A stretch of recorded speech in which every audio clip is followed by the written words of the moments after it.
Hey guys, it's Corey again. I'm going to go through another video from Imagine AI. This is Nino Tasca, former Google product leader, and he's talking about the fear of missing out, FOMO. This is the company that he works for, which is North Star Travel Group. Anyway, he is going to talk about the FOMO and how you develop a strategy to approach your business. So a business strategy to implement AI. So let's take a look, see what he has to say. It's kind of interesting because there is so much stuff to be implemented in AI. So everybody gets, just frozen in place, really trying to figure out what to do. Anyway, he's got a strategy, so let's check it out. And I believed in the vision and their commitment to using AI to disrupt the company before they get disrupted. So when I joined, I saw this chart. This is from Activate, a consulting company I respect, but it just leads to the FOMO. There's so much opportunity with...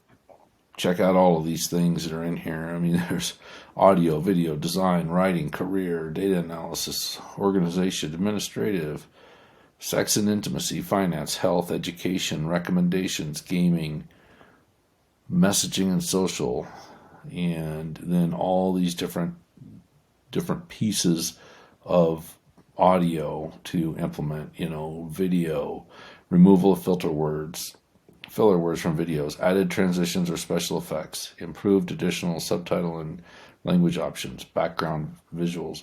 And I would add on top of that, we're seeing generation of videos, generation of movies even.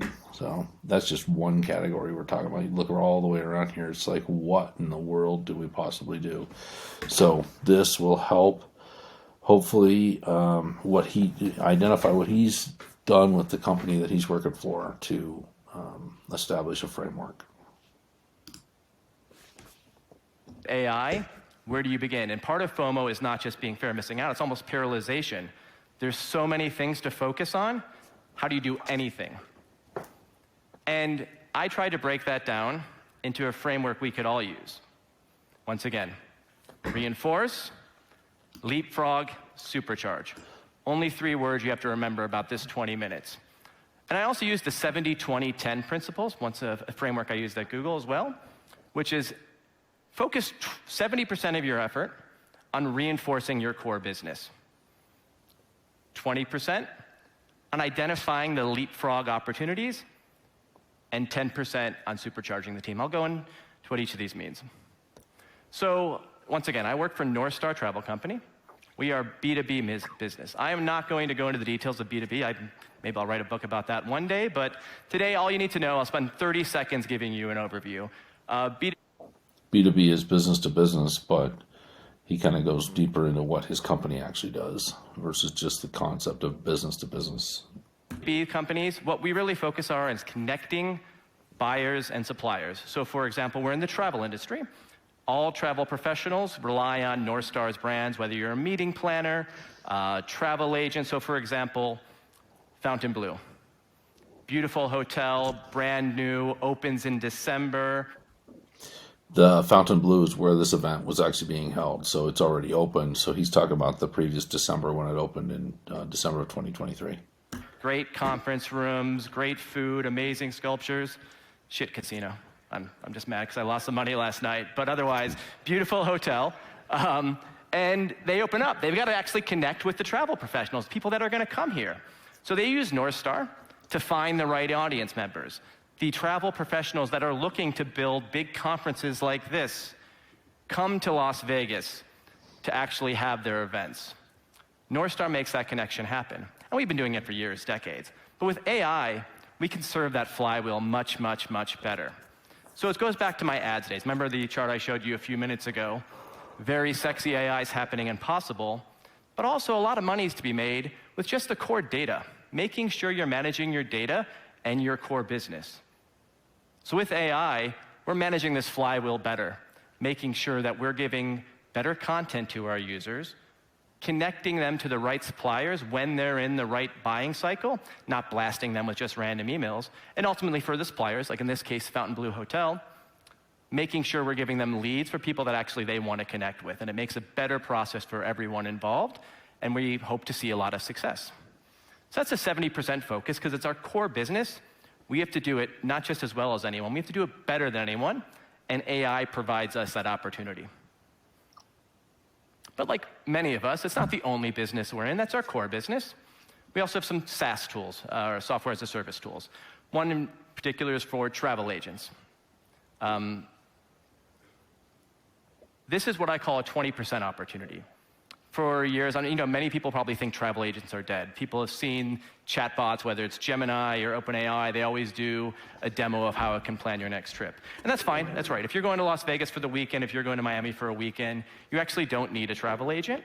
But for example, my wife and I did our 20th anniversary to Africa last year.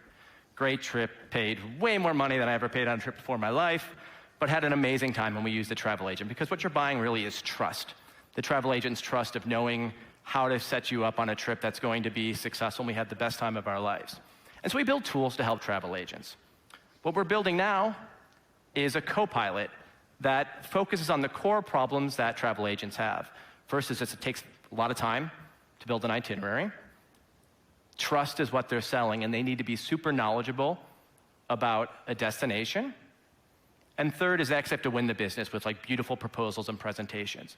So we're using AI to focus on all of that. Build a co-pilot that can take in information from lots of places, fill out an itinerary. If there's a question that comes up, an AI chatbot that's built on our proprietary data, built up over 4 decades, that's the richest in the industry, that can then help the travel agent be successful and present a beautiful final design to a client.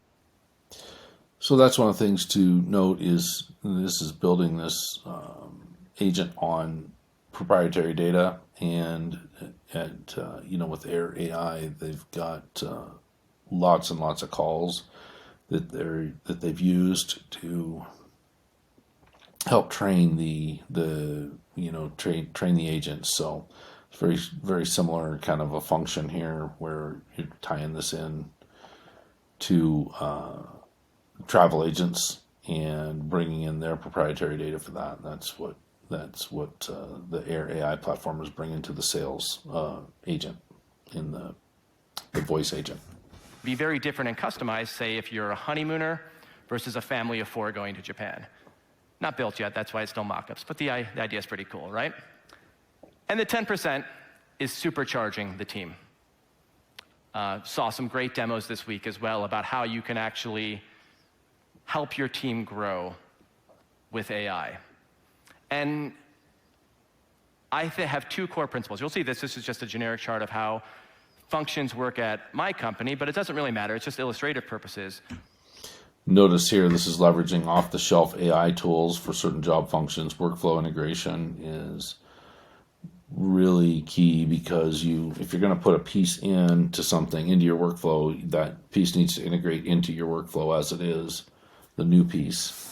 And I really think that's something that an AI sales agent, voice agent can do, like the ones we provide from Air, but it's really supercharging the team from the perspective of being able to get more outbound calls, inbound calls, whatever it is, sort of thing. But this is interesting how he's really paying attention. The 10% is supercharging the team and adding that workflow integration. Now, we saw the previous, some of the previous videos, we had Eric Vaughn from this same show, this same event, and he was really focusing more than 10%. The way that he approached that for his team was he really, really was aggressive, and he probably was more 70% on supercharging the team,